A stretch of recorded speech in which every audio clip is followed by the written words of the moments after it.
So I purchase a house, or I'm thinking of purchasing a house, and everything we currently buy, we're buying sight unseen. We make an offer on this property. The person calls us. They seem legit over the phone. Hey, I have this property I want to sell. I'm the owner of this house. Accept an offer. We get to the closing. I purchase the house. The day of closing or leading up to it, I usually follow up with the sellers and I figure out, hey, are the tenants moving out?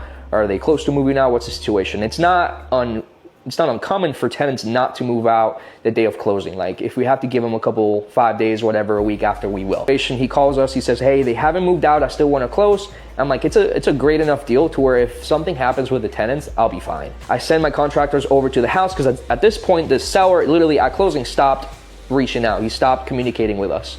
I send my contractors over there and they go to the door, knock at the door, and the people at the door say, hey, like I live here. I've been here for 20 years. I'm not interested in selling my house. I own this house. Well, it turns out that particular homeowner calls the police, and the police calls me. A detective calls me and says, hey, this person that owns this house is saying that you just bought this house, and we just looked at the county records and it does look like there was a transfer of this property to you.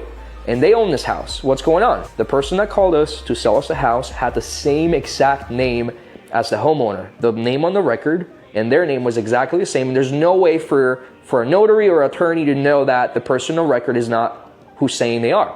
It's not like your deed has your social security or anything like that. This particular property had no debt, so they didn't have to get a payoff.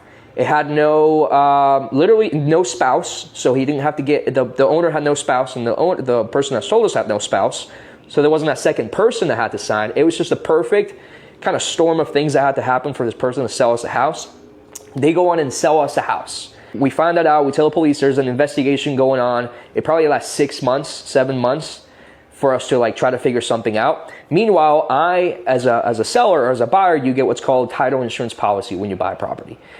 I make a claim with my title insurance policy saying, hey, I bought this house, but it wasn't the owner who sold it to me, and they declined my insurance claim. We end up finding the guy. He ends up getting arrested. He gets out on house arrest. The next day that he gets out, he cuts his ankle monitor.